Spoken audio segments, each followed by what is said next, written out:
Ezequías es librado de Asiria. Asiria desafía a Dios. En el capítulo 36, Rabsacés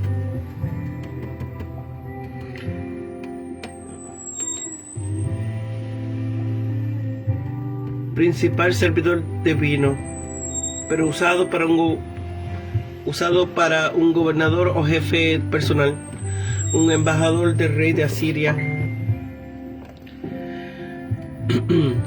se reúne con 3 delegados de Ezequías junto al acueducto del estanque de arriba, en el camino de la heredad del lavador. Este es el mismo lugar en que estuvo Acaz cuando se inclinó a confiar en Asiria en vez de confiar en Jehová. Podría librarse de la alianza de Siria y Efraín. El Rabsacés le advierte que es una necedad confiar en la promesa de Egipto, ya que ese reino frágil defraudará a todo aquel que se apoye en él. Y en el caso que confiasen en Jehová, le dice que Ezequías ha quitado los lugares altos y lugares de Jehová. Esto era ignorancia o interpretación deliberadamente mala. Ezequías había quitado los lugares altos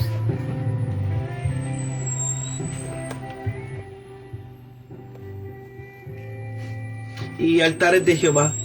Esto era ignorancia o interpretación. Ezequías los lugares altos de los ídolos y había fortalecido la adoración a Jehová en el templo. Además, en Rabsacés le echa en cara al rey de Judá que no dispondría de suficientes jinetes si Sennacherib le donase 2,000 caballos, ya que Judá no está bien equipado como espera vencer a los asirios, ni con la ayuda de egipcios. Finalmente, alega falsamente que Jehová ordenando a los asirios que destruya a Judá. Los embajadores de Ezequías temen que las amenazas y jactancias insolentes de Rabsacés, dichas en hebreo, socaven la moral de los hombres de Judá, y le pide que hable en arameo. Él no solo se niega, sino que además comienza otra arenga gritando, diciendo que Ezequías está engañando al pueblo con falsa seguridad. Promete a los hombres de Judá abundancia de alimentos si se rinden a él, además de situarles en una tierra igual de fértil. Enumera unas 7 de las ciudades conquistadas, incluyendo Samaria, cuyos dioses no han podido salvarles de los poderosos asirios, e intencionadamente preguntó qué posibilidades tenía Jerusalén.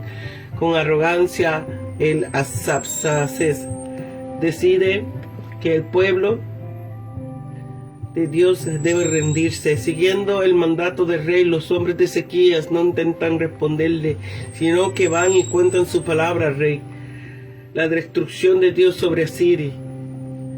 Cuando el rey Ezequías oye lo que el Rabsacés había dicho, se sume en tristeza. Después de ir al templo, manda una delegación a Asaías, diciendo: los hijos han llegado hasta el punto de nacer, y las que ha dado a luz no tienen fuerza. Como señal, metáfora expresa el dolor intenso, peligro inminente, emergencia crítica, completa debilidad y total dependencia del socorro de Dios.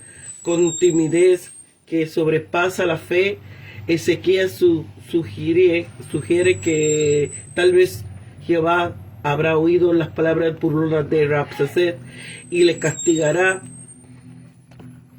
Entonces Jehová, por medio de Isaías, asegura al rey que no hay razón por la que temer a Siria. El Señor pondrá un espíritu quizá de aprensión en Sennacherib, de manera que, oyendo un rumor, se volverá a su tierra, donde le matará. Cuando Rabsacés deja Jerusalén para volverse a encontrar con Sennacherib, se encuentra con que éste ha remitido el combate de Laquis a Libna, 16 kilómetros al noroeste. Otra parte del ejército, por supuesto, se encuentra situada en Jerusalén, por un rumor. Entonces, frustrado por un rumor de Tibaca, un etíope que gobernaba en Egipto, ha salido para atacarle. Sennacherib manda embajadores a Ezequías con una carta llena de blasfemias similares al discurso que les había dado el Rabsacés, citando la victoria histórica de los reyes asirios, y advierte que es necesidad confiar en Jehová. Ezequías es sabio y lleva la carta al templo, extendiéndolas delante del Señor en una oración pero conmovedora, que demuestra que la fe del rey. Él pide a Dios que salve a Judá, el rey de Asiria, para que todos los reinos de la tierra conozcan que Jehová, tú eres Jehová, que solo tú eres Jehová.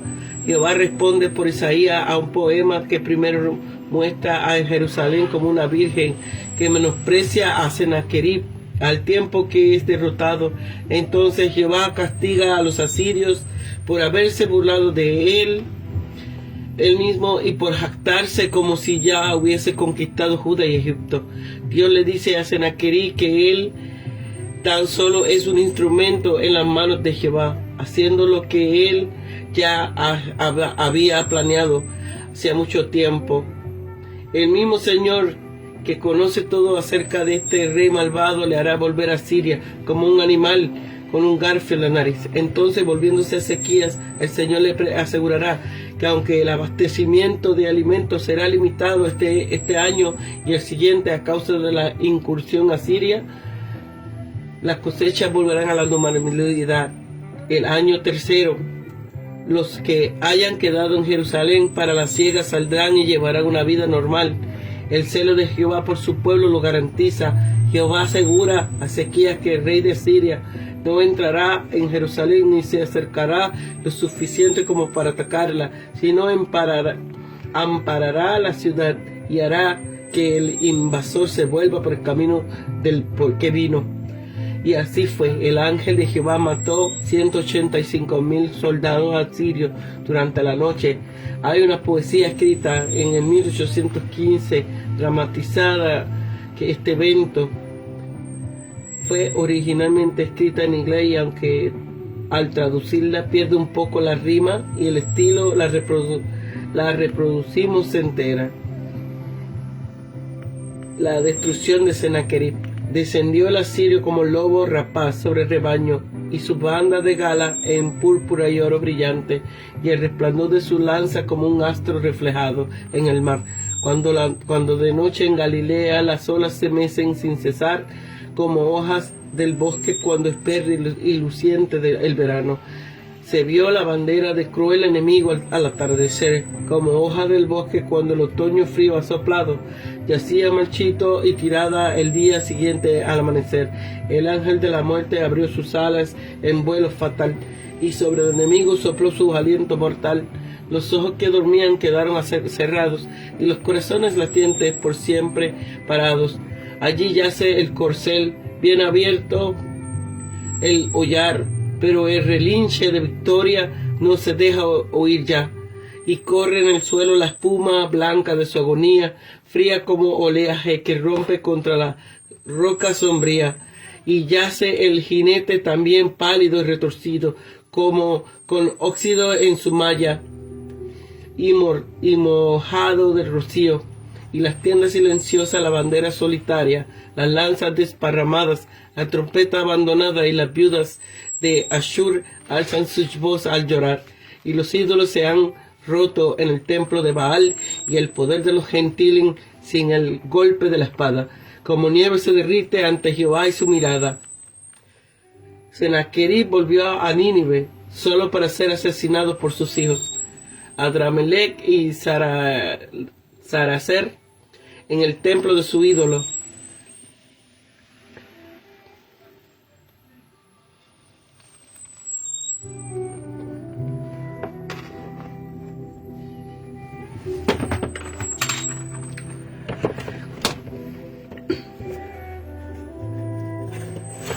El profeta Isaías se nos presenta como historiador en este capítulo y en los tres siguientes. La llave de la profecía ahí que hallarla, que hay que hallarla en la historia aquí.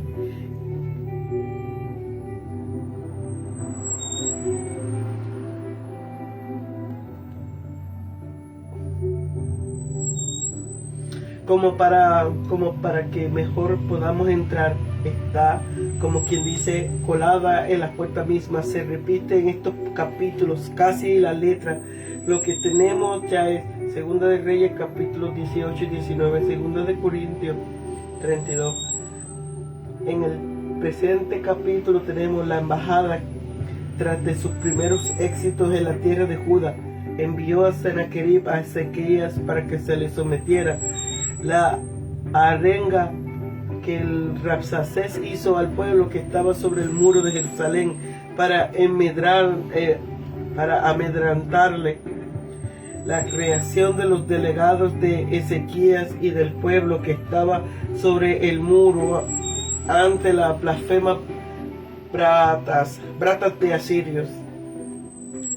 Es posible que un pueblo marche por el camino del deber y sin embargo encuentre aprietos, aflicciones. No ha de ser extraño que cuando estamos obrando rectamente nos envíe Dios aflicciones a fin de estimularnos a una mayor espiritualidad. Los enemigos del pueblo de Dios se esfuerzan en conquistar Jerusalén por medio de intimidación, en especial tratando de que pierdan la confianza en su Dios. Así hace el Rabsacés aquí. Clamorosa jactancia al presentar al rey Ezequías ante el pueblo con incapaz de dominar la situación y arrastrar el ataque de Sennacherib. Ezequías se liberó del asirio porque puso su confianza en Dios. Nos interesa mantenernos firmes en nuestro puesto. Efesios 6:10. Contra los enemigos de nuestra alma, que mantengamos en alto el ánimo poniendo por entero nuestra esperanza en Dios. Quienes abandonan el servicio de Dios se oponen a perder igualmente a la protección de Dios. Es cosa fácil y bastante frecuente el que quienes persiguen al pueblo de Dios presuman de estar comisionados para él para obrar así. El Rabsacés pudo decir: ¿acaso vine yo ahora a esta tierra para destruirla sin permiso de Jehová? Cuando había subido en realidad contra Jehová, comenta sin duda que habían llegado al conocimiento de los asirios las palabras de Isaías 10:5. Asiria es el instrumento de Jehová, y consciente de esto, se dispone a cumplir con su oficio. Mientras los príncipes y altos consejeros estaban debatiendo asuntos públicos, no es correcto apelar al pueblo, menos aún tratar de encender los ánimos de sus súbditos contra sus gobernantes por medio de bajas insinuaciones. Los orgullosos escarnecedores, cuando más comedidos son a sus interlocutores, tanto más insensata es la osadía con la que se dirigen a ellos. En efecto, los enviados del rey no pudieron hablarle a Rabsacés con mayor mansedumbre y respeto, pues le dijeron: te rogamos que hable a tu siervo en arameo. Pero esto mismo le puso en un tono más despectivo e imperioso. Cuando Satanás tienta a los hombres para que no confíen en Dios, lo hace insinuándoles que si hacen caso a lo que Él les propone, van a salir mejor parados. Cuando el mundo y la carne nos dicen: haz las paces conmigo y ven a mí, lo hacen con falsas promesas de paz y libertad. Y coma cada uno de su viña. Son promesas falsas. Ofrecen una libertad que nos producirían a la más vil esclavitud. Mal camino seguía el Rabsacés para convencer a los judíos al medio por el mismo rasero a los dioses falsos y al Dios vivo y verdadero. Cabe mayor absurdo en sí y mayor afrenta al Dios viviente que comparar con los dioses falsos de los paganos. Los ídolos son nada, mientras que Dios es el yo soy. Éxodo 3. Ellos son obra de las manos de los hombres. Él es el creador de todas las cosas. Los pecadores presuntuosos están inclinados a pensar que, puesto que han podido tratar duramente a sus semejantes, también pueden perderle el respeto al Creador. Como el asirio había subyugado a esta nación y a otra, y a la de más allá, sin que los dioses respectivos le librasen de las manos del conquistador, tampoco Jehová podría librar a Jerusalén del poder de Sennacherib. Pero aunque los tiestos de la tierra puedan altercar uno con otro, es inútil que se pongan a altercar con el alfarero. Muchas veces es prudente no responder al necio según su necedad. La orden de Ezequías era: no le respondáis, como si dijeres, deja que sea Dios quien le tape la boca, pues vosotros no podéis. Pero aunque no le respondió palabra, se rasgaron las vestimentas en señal de celo por el honor del hombre de Dios, el nombre de Dios y de la indignación por el abuso que Ramsés había hecho de tal hombre. En el presente capítulo vemos que Ezequías utiliza el mejor método para vencer a los enemigos de Dios, de su pueblo. Acude a presentar el caso a Jehová y envía recado a Isaías para que interceda por el pueblo y la ciudad santa. Sennacherib envía a Ezequías una carta insolente y despectiva, en tono parecido al discurso de Ramsés. Al recibir la carta, Ezequías se dirige a Dios en humilde oración, respuesta que Dios le da por medio de Isaías, prometiéndole que pronto habría un cambio feliz en la marcha de los asuntos. El inmediato cumplimiento de estas profecías en las ruinas del ejército asirio y el asesinato del propio Sennacherib. El mejor método para hacer fracasar los malévolos designios de nuestros enemigos abrigan contra nosotros es valernos de ellos para tener una comunión más íntima con Dios y un propósito más firme de cumplir con nuestras obligaciones. El Ramsés procuraba apartar a Ezequías del Señor, pero lo que hizo fue acercarle más al Señor. El viento, en lugar de arrebatar el manto al viandante, hace que éste se lo ciña más apretadamente. Cuando más trata el Ramsés de deshonrar al Dios de Israel, tanto más procura Ezequías honrarle. Envía mensajeros a Isaías para pedirle oración, recordando lo que los mensajes del profeta habían tenido que ver con lo que acontecía en la sazón. Es día de angustia, por tanto, ha de ser día de oración. Ahora que los hijos han llegado hasta el punto de nacer, pero la que da a luz no tiene fuerzas, hay que llamar a la oración cuando los dolores de parto no son más intensos. Los gemidos de la oración han de ser más fervientes. La oración es la comadrona de la misericordia, pues le ayuda a salir en socorro nuestro. Quizás, dice Ezequías, oirá Jehová tu Dios las palabras de Ramsés. Esto no significa que Ezequías desconfiase del poder de Dios y del amor hacia su pueblo, sino que muestra su completa dependencia de la soberanía divina, la cual tiene sus tiempos y sus métodos para actuar. Muestra también que el rey se tiene a sí mismo y a su pueblo por indignos de recibir el auxilio de Dios. Isaías le asegura de parte de Jehová que no hay por qué temer al Ramsés, pues este ha blasfemado del verdadero Dios y el juicio que Dios ha de caer sobre él y sobre el rey de Asiria que les ha enviado. Sennacherib oirá un rumor. Esto es la noticia que se menciona en el versículo 9, que le hizo temer. Los temores de los pecados no son signo el prólogo de sus dolores. Dios responde a Ezequías pero no vemos que le responda a Rabsacés, sino que le deja proseguir su carrera hacia la destrucción. Volvió pues el Rabsacés a recibir nuevas instrucciones de su soberano, el rey de Asiria. Sin haber sido provocado, se puso a hacer la guerra a Judá y ahora, con la misma falta de protocolo. El rey de Etiopía, que mandaba el ejército egipcio y se apoderó del trono de este país en el 690, salió para hacer guerra a Sennacherib, quien son amigos de entablar contiendas, han de esperar que otros las entablen con ellos.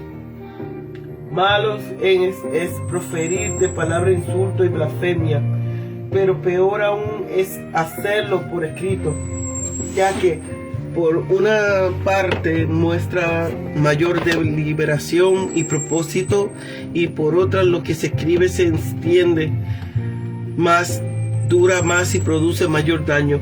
Los grandes éxitos endurecen más de ordinario el corazón de los malvados y los tornan más atrevidos. Los reyes de Asiria no dudaban de que podían destruir la nación de Dios, porque los reyes idólatras de Hamat, Arpad habían sido fáciles presas de Asiria.